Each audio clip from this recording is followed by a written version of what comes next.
This is part 2 of my 2K13 impressions.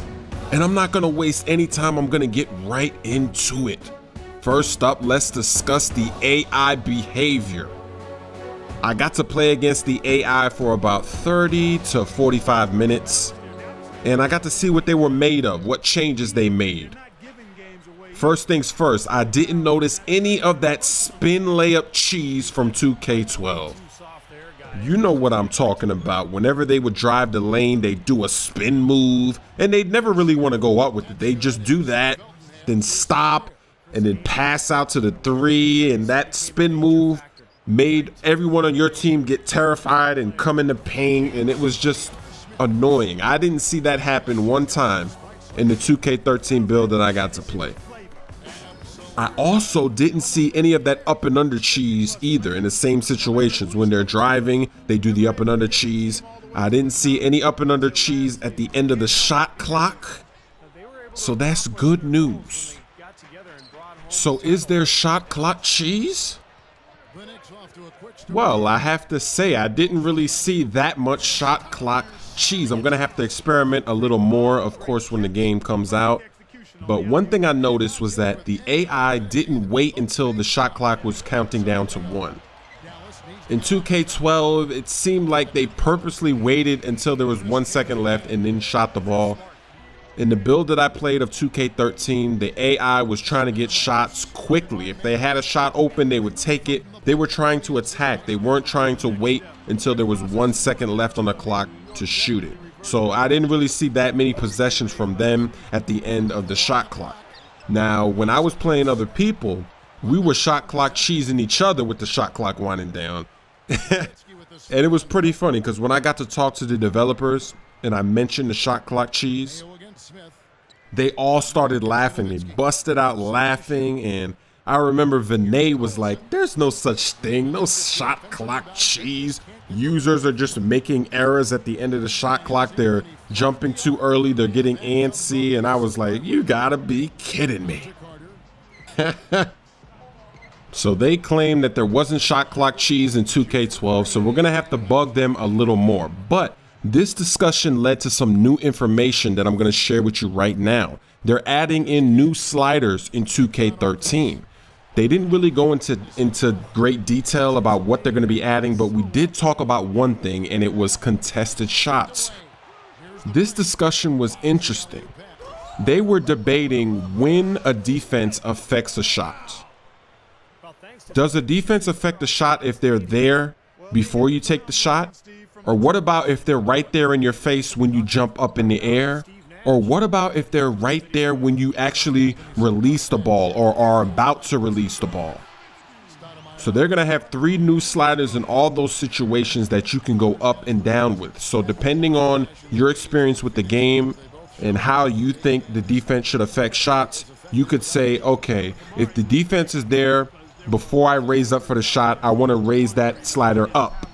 And then if the defense is there when I'm going in the air, then I want to raise it up or down. We're going to have the freedom to do that. So that was one of the things they discussed in terms of new sliders. They said there's going to be more, but that was really the only one they talked about with me. I thought it was interesting, so I wanted to share that. Now let me talk about the spacing. The spacing felt pretty good, especially on pick and rolls. In 2K12, I don't know what was wrong with the pick and roll, but when you would call for it with LB, your teammates would start crossing the lane. They would just mess up the flow of what you're doing. And even if you weren't running a pick and roll, if you were trying to get by your defender, a lot of times in 2K12, it felt like your other teammates were coming over into the paint. I didn't see any of that. It was looking nice. This pretty much leads me into the pick and roll discussion. The pick and rolls are much improved in 2K13. One thing I didn't see was that annoying thing that the AI did sometimes when you would run a pick and roll, where they would just completely ignore the pick and roll. They would move their feet so fast, there would be no collision at all. If you play 2K12, you know what I'm talking about. I didn't see that happen one time. Now, I did see them go through screens with contact fast, and that's okay because not every pick and roll is going to be great and it's going to work. Now, the picks that Kendrick Perkins sets are really impressive. I saw Mario Chalmers fall down on the ground from the hit that he took from Kendrick Perkins. I saw defenders getting confused. I saw defenders going the wrong way. The picks that Kendrick Perkins sets are amazing. So much space was created when Perkins set a screen, and I was really able to take advantage with Russell Westbrook. The only bad thing is that Kendrick Perkins isn't really a pick and roll scorer, but I'm sure players like Dwight Howard are going to have that same ability, so that's going to be deadly. And Kevin Garnett is probably going to have an even better ability. He's going to have the illegal screen ability. He's going to be giving you low blows. He's going to be cheesing out there on the court. But it's really, it's really nice to see the pick and roll game coming back, because the picks that Perkins was setting were amazing. So much better than anything that ever happened in 2K12 with the pick and roll game. Now let me talk about dribbling the ball off of people's feet. You remember in 2K12 it was annoying. On the fast break you take off, you dribble it off somebody's foot. In a half court setting you do a crossover, it dribbles off somebody's foot. I didn't see that happen at all in the 6 hours that I got to play the game. So I don't know if it's still there, but I didn't see it happen in the build that I played.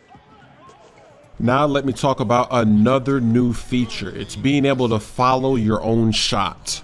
When you're shooting the ball, I think if you point the left stick to the basket, after the shot, you'll follow it. And also, you'll kick your legs out. So I guess you kick your legs out to try to draw fouls, and I'll actually talk about fouls in a second. But that was something that wasn't in 2K12, and it was really interesting. You would see the AI sometimes kick out their leg, and I'm not really sure how it's going to work, but that's something new. Unfortunately, in the build that I played, there weren't really that many fouls. It was just like 2K12. You didn't go to the line much, even if there was contact. And that was one of the first things I talked about with the developers when I got to meet them. And they said that the build that we were playing didn't have the sliders for the fouls, and not to worry about it, because the build that they are currently working on, they said that people even think there's too many fouls in the version that they're playing upstairs. So we'll just have to wait and see when the game comes out if there's actually a lot of fouls in the game when you're attacking and you're getting hit, because in the build I played, it didn't look like that was going to be the case. It seemed like it was going to be the same old 2K with the fouls. What about the on-ball defense? It's much better than 2K12. You actually feel like you can stay in front of the people you're defending. In 2K12, it always felt like they could get by you if they wanted to. But in this game, in 2K13, the build that I played, it seemed like you had control. And there were a few instances where defenders got by you when you were there and you felt like it shouldn't happen, but for the most part, it's pretty good. I didn't really use the defensive shading mechanic much, but what I did find out is that you can't shade right away. You have to wait about a second or so. You have to get the offensive player under control, and then once you get them under control and you hold LT, then you can go ahead and shift your stance, but you can't just do it immediately. So let's say somebody passes the ball, you switch to guard that guy. You can't just immediately shade them. You have to wait about a second and a half. I want to talk about the physics, but this video is about to come to an end. So let me just talk about the physics with the on-ball defense. If you get up close to someone before they take their first dribble, you can really mess up what they're trying to do. If they take a shot, they're going to take a very bad shot. If they try to do a regular dribble, it's going to be hard for them to take that first 2 or 3 dribbles. It's really interesting, but it also works against you, because if you do the triple threat moves in those situations and they're really close up on you, you can blow right by that defender. So I had a lot of times Ronnie or anybody that I was playing, they were guarding me so close. And once I figured out how to do the triple threat moves out of that situation, I was driving baseline, driving to the paint, exploding off of these guys, because they were doing it to Wade and they were doing it to LeBron. And if you do that to Wade and LeBron, they can easily take that first step and it's over. So you gotta be careful with the kind of defense you play on certain players, because it's gonna make it too easy for them to get to the rim once they know that they can do that. I didn't know I could do that at first. So this video is almost over. Stay tuned for part 3. I'll start the discussion with the physics, and continue my impressions. Thanks for watching.